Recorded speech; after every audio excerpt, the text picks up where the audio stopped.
Welcome to the SimpliSmart podcast, where automation meets innovation.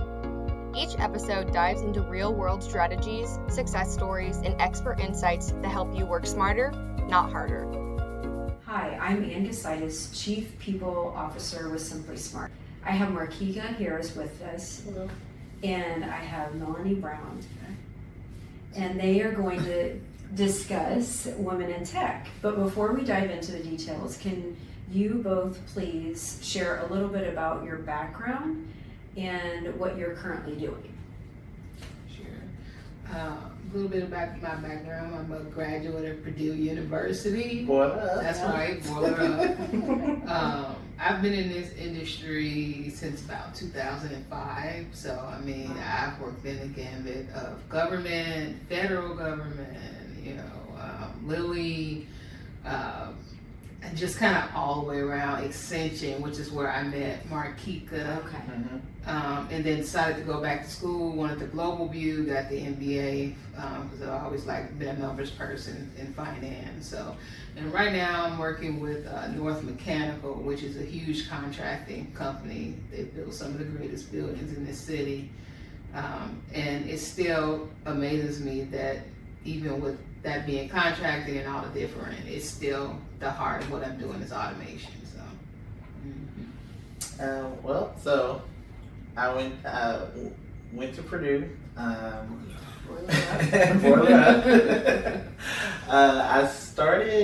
My career started more as a business analyst, and then I quickly started realizing I really wanted to be more on the tech side, more of the doers of the super cool things and not just kind of getting the requirements.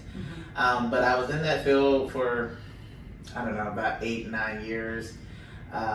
In the midst of that, I went back to school to learn programming. So I have an associate's in strictly in programming. My bachelor's was in business. And then I got a message, maybe 2013, 2014, that was like, hey, we're looking for someone that is a business analyst but is more interested in the tech side. We're doing this really new, cool thing, cutting edge. And that led me to Ascension, where their cutting edge thing was automation with this tool called Blue Prism. We were the first in the country to use that tool. And so that's how I got my start into the automation field. And then, since then I've done consulting, and now I'm here working with SimpliSmart. So It's interesting just hearing how your paths have led you to automation. Yeah. So how does your current role connect to intelligent automation and AI? You want to go? Okay. You know what? The heart of it is still the same, no matter what you do, because there's always going to be paperwork, right? There's always going to be pretty much an HR, a finance, supply chain, and there's going to be some tasks that are redundant. So the heart of it is the same, no matter where you go. But for me, in my industry, what I'm learning a lot is the manufacturing side of it when it comes to construction and the building, and how much paperwork and legalese it is behind that, and a lot of that can be automated. So that's kind of what we're doing now. Okay, that makes sense. Yeah, I would say Melanie made a good point. So the heart of it is the same, and today everyone, the big term is AI, but really there's so many different ways.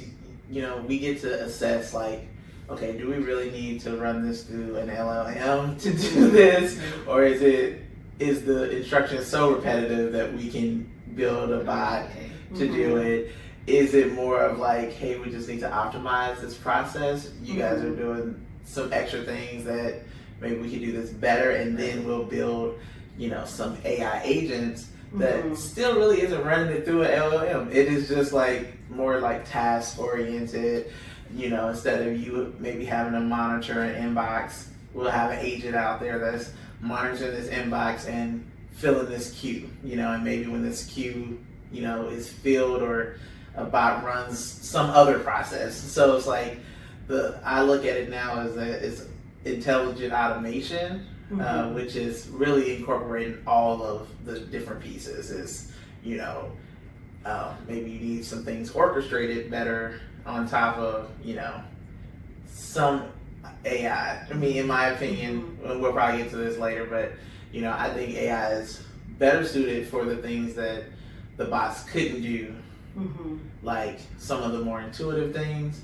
But when you're talking with clients, if they're like, "Hey, we want an AI," we know what it means, and so we're just we still. What they want is their processes to be more efficient, and whatever you do to get them to be more efficient, more streamlined, so that's the heart of it, ultimately. And it's a buzzword. Right? Yeah. I mean, and pretty much any of it that you do, the RPA, the automation, the desktop automation, it's all AI in their mind. Yeah. So as long as you streamline the process so that it's automated and it's all those tasks that they don't want to do, they're not having to do, you get the process to the point where they want it, then in their mind, you AI'd it. Right. And that's okay, Yeah. So what was your original path into tech, and was it intentional or unexpected, or maybe both? Ooh, that's a great question. So initially, I was not in tech when I first went to Purdue. I was in veterinary medicine. Oh. Girl, what? Yeah. I actually have, people don't know, I actually have an associate's in veterinary medicine. Nice. But a lot of the tests I took and the things I did kind of led me back to engineering. And I love animals, but what I noticed is that I didn't like cutting on them and all that stuff. But I did like computers and stuff like that. So that's what kind of led me down that aisle. I had one teacher that kind of said, you're really good at this. Why are you putting yourself in this situation of doing this when you really don't like it? And I really sat back and I thought about that. And that's kind of how I kind of entered into tech, from this one teacher who kind of said, hey, I think you would do better over here. And so I began and I took some tech courses, and that's where I kind of fell in love with it, actually in C++ development, because it was like a puzzle for me, and I've always liked puzzles as kids, so it just kind of extended into that for me. Interesting. Yeah. Do you think you may ever circle back and end up doing some automation in the animal You space? never know. And then I said my retirement plan is to own a pet shop. So it's gonna come back around. It is gonna help. And you're gonna automate all the things that exactly just in the that you don't want to office. spend time on. Yeah, so I can just concentrate on the puppies. Yeah. Huh. I would say mine was maybe a mix of some intentionality and some happenstance things. So definitely getting into the RPA space was more happenstance, which I was thankful because I really was it wasn't keeping my attention. I need things to be challenging for me. And so just being the person that, although I am a people person, which is fine, it actually works out in my favor in the tech industry. But just getting the requirements and building like training modules and things of that nature, I was like, I'm over it, And so happenstance was I got into the RPA field.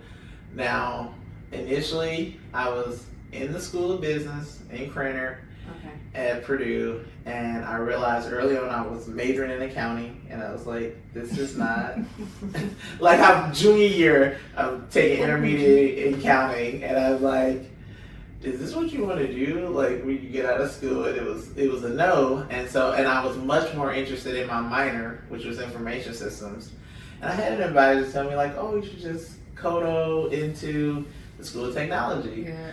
I did not do that because I also was tired of being in school and I had more credits, and I was like, you know what? We're gonna get this bachelor's. I'm gonna go down to business, or I don't know if it's going down, but I had enough credits from business already, and I was like, yeah, we're just gonna get out of here. and I'm gonna find my way into the tech field because I knew that I enjoyed that more. And so that's kind of how I got that middle. I would say a BA is kind of like the middle person between the business and the tech. And then the intention came from like, okay, I want to start programming, so let me go. Initially I was trying to just get a certification in like Java programming or something like that. But when you already have a bachelor's and you're like taking classes, they're like, oh yeah, if you just take like 5 more classes in programming, you'll have an associate's, because all the rest of the stuff I already had the credits from Purdue. And so I think I took intro to programming, which helps you really understand programming logic. And if you understand programming logic, you can program anything, any language, because it's like if you went to Paris and you want to tell people hello, you just need to know like what is hello in that language. That's what programming logic shows you. So it kind of starts off weird where you're like learning zeros and ones, machine language. Right. Would not recommend, but binary. I was like, this is intense. But if you can put a sentence in binary code, you can put a sentence in C++, in Python, in Java. And so, and then it was just a matter of finding the right opportunities. So, so I started. I never knew that about you. We kind of took the same path. We kind of veered off and came back around a little bit. Yeah, so. Have there been any moments where you have felt like you had to prove that you belonged in the technical space? And if so, how did you navigate through that? Definitely. Being a woman in tech can be very trying at times, and you do have to really prove yourself, because if you don't, what I've noticed over the years is that the men will kind of try to glaze over you a little bit. So it's walking that fine line of showing that you know what you do and being able to give back the authority you need to in the time of, or being able to push back when it's that time, but not being so overbearing. So it's hard. I mean, actually going into most positions, when you have a new position in tech, it's establishing those boundaries that, hey, I can work with you, but there's going to be a respect on both sides. So, and that can be tough. Right. Like, don't give me all of the administrative tasks on the team. Like, we need or like automatically assume I want to be the team event player. Right. Like there's certain things that you should be like I'm actually not that great at this. So I'm gonna do all the planning. Right. No. So there's some of that, and then one of the things I just had to learn is that sometimes it's better to put yourself up for the promotion, for the higher paying role or the more responsibility, even when you don't. I feel like there's a thing with women sometimes is we feel like we need to be exactly qualified, and I noticed, I just started learning, like just observing, like, these guys, they're cool, but also they'll just apply for what they want. Right. They'll just go after it and then they get it. And you're like, but I'm still training you.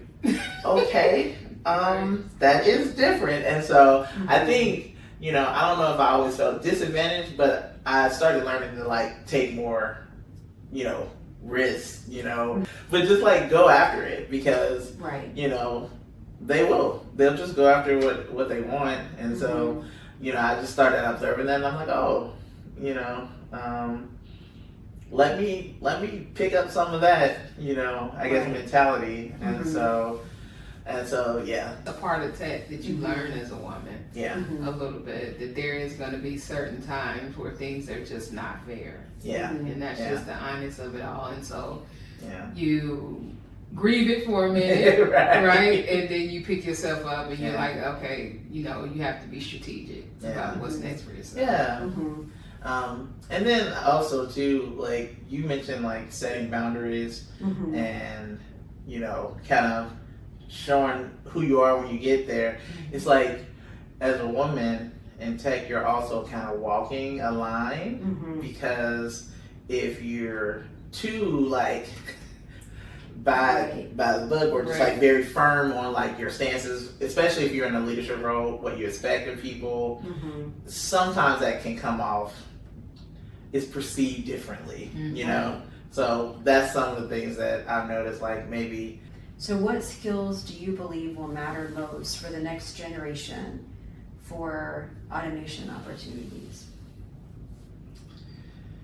It's so interesting because AI is kind of changing the landscape. You know, some of the things that we could do, like we were doing, 5-10 years ago, you know, if you create an LM correct enough, you can have an agent that's doing that. Like you can have an agent that, at least gets to the point where the framework of your automation is done. So now you're just kind of fill it in some pieces, and so I think being comfortable, I don't think AI is going anywhere. I think it's, it's only going to become more a part of our society. So I would say find out, like, with every progression of technology, there are things that become completely obsolete. But then there are usually, I know there are people that are doomsday AI people, but I'm trying to be more optimistic. Generally with tech, there are other opportunities that open up. So it's like, what are, becoming more knowledgeable about what are the foundational pieces of artificial intelligence, and then, where are the opportunities with that, because some of the, like, RPA isn't going anywhere, but you can use AI to do it more efficient, and maybe quicker, building blocks, I guess. Yeah. I would say you still need to know the fundamentals of coding. I mean, you may not know how to deep code anymore because there's so many things that is considered no code, but you still need to understand the logic of why you do what you do. I mean, because like Markika said, that basic logic is going to carry across all the coding that goes for the agents or any other tech tool you're going to have. But they, even with that, of course AI, but you're still going to have to know the fundamentals of having a job, right? Communication. Right? Okay. I mean, and just honestly, I've been around a couple of kids where, we volunteered, and great. I can tell they're going to be great at coding, but I don't know how they're going to be good at even just interviewing, right? Yeah, because this is the age of everything's on my phone. I don't like talking to people one-on-one. So if you still don't have those communication skills, it's still going to be hard for you to get a job. So I think we still need to, beyond the tech, like the core competencies. we have to take it back to the basics. And I don't know if a lot of this generation is getting that. So I'm hoping that they're going to work on that. They are our future. Those are some of the things they're going to need, I think.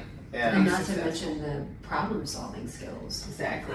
Critical thinking. Yes. The way that people, and I use ChatGPT a lot, right? But the way that I also feel like maybe the newer generation that's growing up, it is like kind of messing with their ability to critically think. Right. It's like, what is your opinion? Like, do you need ChatGPT to like give you like your opinion? I like to use ChatGPT as more of a fact check, brainstorming. Like, I already have a concept. I just like, hey, bounce this off, take this a little further. And I'll even sometimes tell it to like play devil advocate. So I need like basically debate with me a bit, so I can see if whatever my plan is, it holds up to like things I just didn't think about. Thanks for listening to the SimpliSmart podcast. If you're ready to work smarter, not harder, visit SimpliSmart.io or our LinkedIn page to speak with a team member. See you next time.